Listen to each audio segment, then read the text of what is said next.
Oi, você já caiu em si hoje?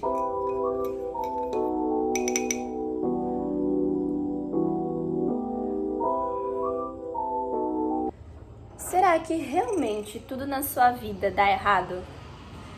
Ou será que realmente você tá andando em círculos? Será que realmente tudo que você planeja, ou você desiste, ou dá errado, ou você cai no erro, ou alguma coisa te impede de concluir o que você acha que é certo pra você? Não, Larissa, mas realmente tudo dá errado pra mim. Será que realmente você é a vítima dessa história? Não, mas e se realmente a culpa for dos seus pais? E se realmente a culpa é porque eu cresci na igreja, ou eu cresci num convento, ou a culpa com certeza é da minha criação?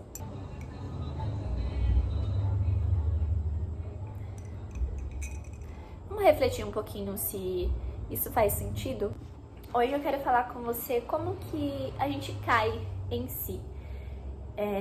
Por muito tempo na minha vida, eu tenho 22 anos, eu sou estudante, eu trabalho e tudo na minha vida deu muito errado. Do tipo de tentar de tudo, sabe? Tentar de tudo, literalmente de tudo e dar errado.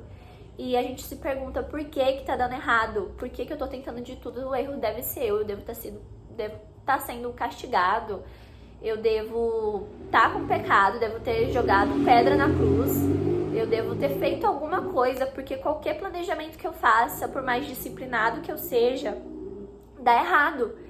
E muitas vezes a gente se sente realmente nesse papel. E realmente, tudo na nossa vida dá o sinal de que realmente a gente tá certo. Tudo dá errado na nossa vida e a culpa é de alguém, mas não é minha. O pessoal fala assim, não, realmente, a culpa é dos meus pais, da minha criação. E muitas das vezes, eu na minha vida, joguei a culpa muito nos meus pais. Eu, Larissa, cresci em uma família que teve que se reconstruir. Meus pais não tinham nada, meus pais vieram do Nordeste, do interior do Nordeste, não foi Recife, não foi Caruaru, não foi Porto de Galinhas, foi realmente interior de Pernambuco. Os pais deles cresceram não tendo nada e tendo que reconstruir tudo.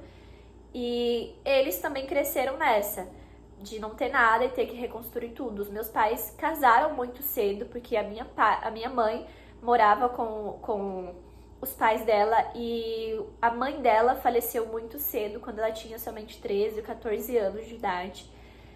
E ela, querendo ou não, tinha muitos irmãos, ela precisou cuidar desses irmãos, mas ela sabia que não era essa a vida que ela queria.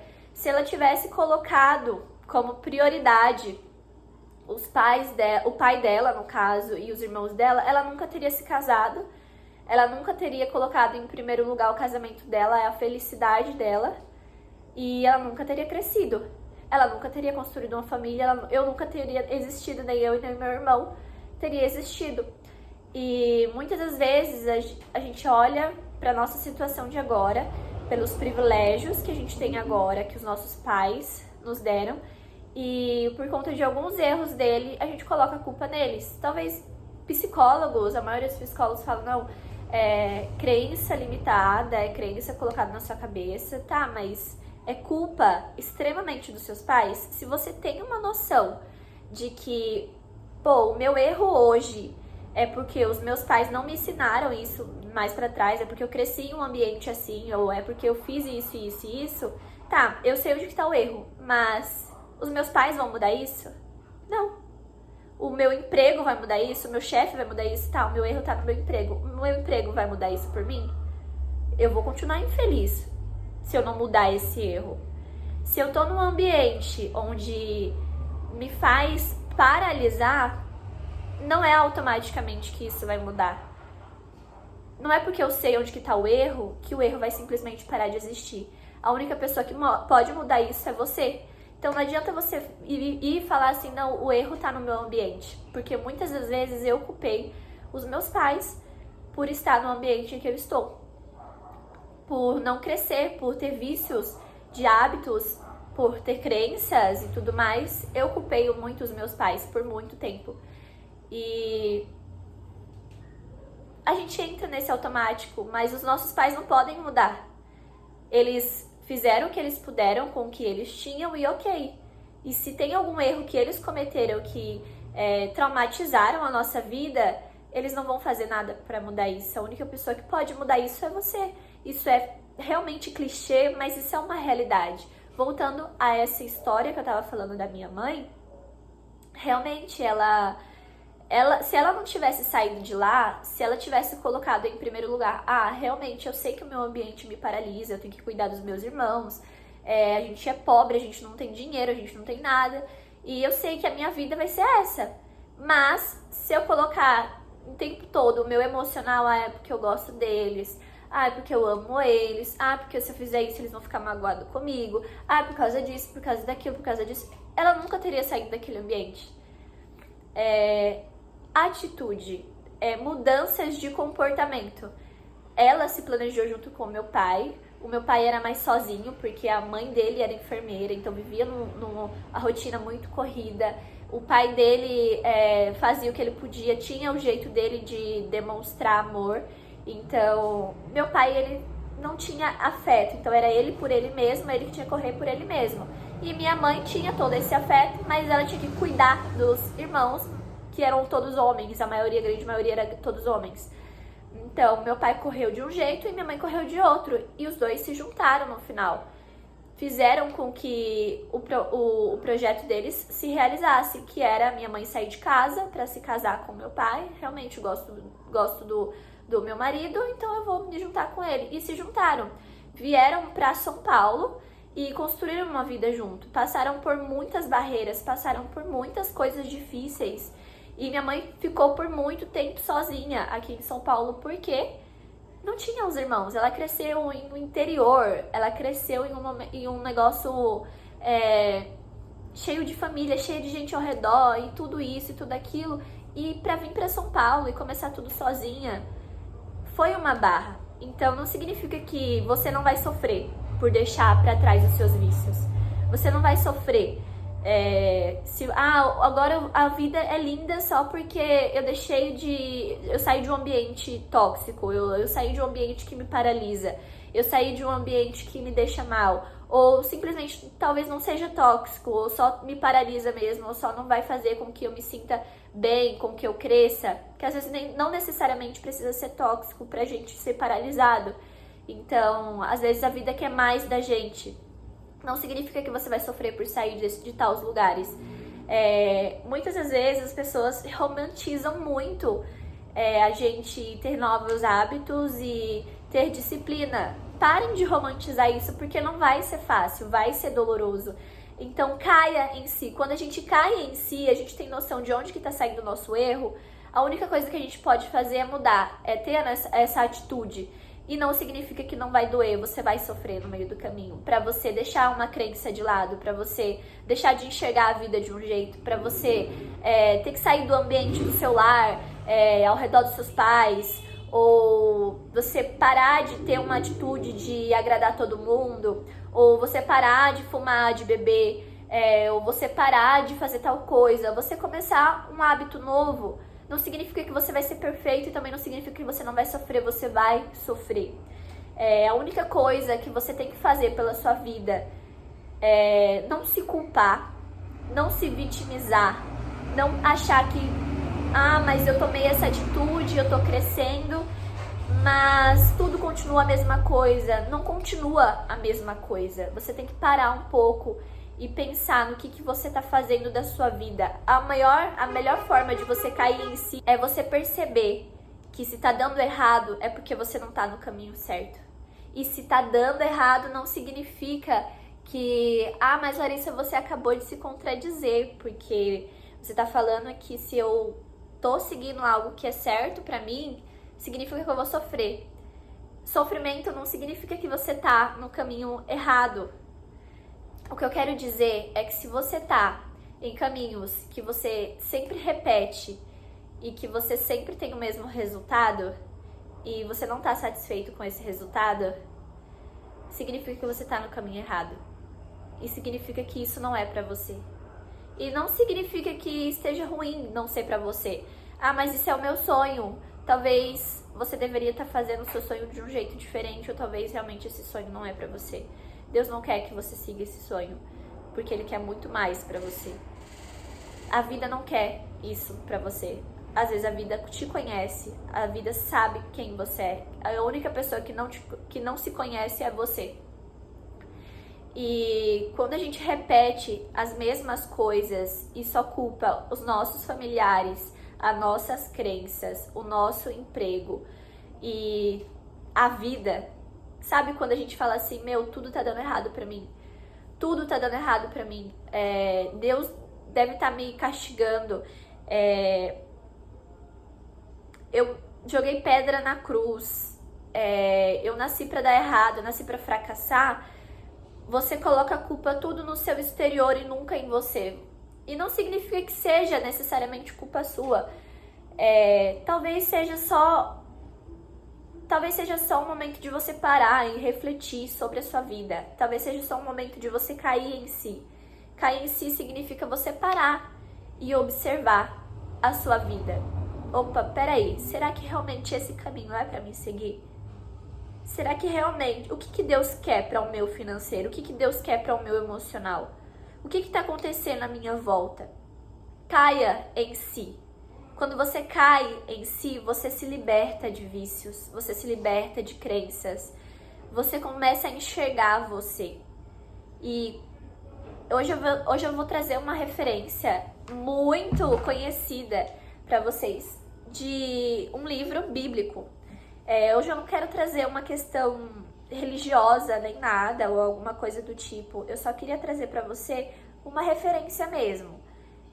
Não tô trazendo religião, só tô trazendo uma reflexão, onde fala Lucas 15, no versículo 11 ao 23, vai falar da parábola do filho perdido. É muito conhecida essa parábola, muito conhecida, principalmente em pregações para pessoas que deixaram Cristo, ou na igreja, ou para pessoas se reconciliar com Cristo. E eu consigo enxergar um pouco mais além. E, mais uma vez, eu não estou trazendo essa questão da religião. Por mais que eu acredito que você tem que se conectar com o divino, você precisa se conectar com o espiritual para você realmente cair em si. Nós precisamos de ajuda de Deus para nos cairmos em si, porque a gente está muito conectado com eu sei, eu posso, romantizar as coisas e jogar a culpa em todos e menos na gente. Jesus continuou: o homem tinha 2 filhos, o filho mais jovem disse ao pai, quero a minha parte da herança, e o pai dividiu seus bens entre os filhos. Alguns dias depois, o filho mais jovem arrumou suas coisas e se mudou para uma terra distante, onde desperdiçou tudo o que tinha por viver de uma forma desregrada. Quando seu dinheiro acabou, uma grande fome se espalhou pela terra e ele começou a passar necessidade. Convenceu um fazendeiro da região a empregá-lo, e esse homem o mandou aos seus campos para cuidar dos porcos. Embora quisesse saciar a fome com as vagens dadas aos porcos, ninguém lhe dava coisa alguma. Quando finalmente caiu em si, disse, até os empregados do meu pai têm comida de sobra e eu estou aqui morrendo de fome. Vou retornar à casa de meu pai e dizer, pai, pequei contra o céu e contra o Senhor. E não sou mais digno de ser chamado seu filho. Por favor, trate-me como seu empregado. Então voltou para a casa do seu pai. Quando ele ainda estava longe, seu pai viu, cheio de compaixão, correu para o filho e abraçou e o beijou. O filho disse, pai, pequei contra o céu e contra o Senhor, e não sou mais digno de ser chamado seu filho. O pai, no entanto, disse aos seus servos, depressa, tragam a melhor roupa da casa e vistam nele. Coloquem-lhe um anel no dedo e sandálias nos pés.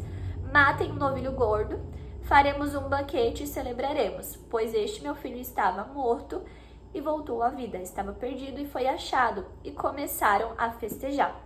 A gente vai frisar na parte caiu em si. Ele tinha um planejamento, ele gastou tudo desregradamente. Muitas das vezes a gente coloca ali, né, a culpa não. O dinheiro é meu, eu vou fazer o que eu quero da minha vida, né? É igual a gente, é a minha vida, eu vou fazer o que eu quero dela. É o meu sonho, eu vou fazer o que eu quero dele. E a gente tenta de várias e várias formas, desregradamente, com ansiedade, de maneiras diferentes, vai lá e dá a cara, não sei o quê. Só que a gente sabe que a nossa vida não foi feita pra isso. A gente não foi feito para viver desregradamente. Viver desregradamente, viver por ansiedade, viver o que a gente não nasceu para viver, é a mesma coisa de não viver. É a mesma coisa de desperdiçar um dinheiro, igual esse menino, esse homem, esse filho, né? É a mesma coisa de desperdiçar uma vida. E acredite na sua intuição. Acredite que você merece mais. E caia em si. Cair em si é você parar um pouco, é você pensar um pouco. Cara, eu mereço mais. O que eu vou fazer certo dessa vez? Se eu acho que os meus pais que estão me impedindo, se eu acho que eu tô num ambiente tóxico, o que eu posso fazer pra mudar? Tá, mas se eu mudar, eu vou estar mexendo muito, eu vou acabar perdendo com isso se eu mudar esse ambiente. Ah, mas eu sou dependente de fulano, eu sou dependente de ciclano. Você vai sofrer, você vai perder.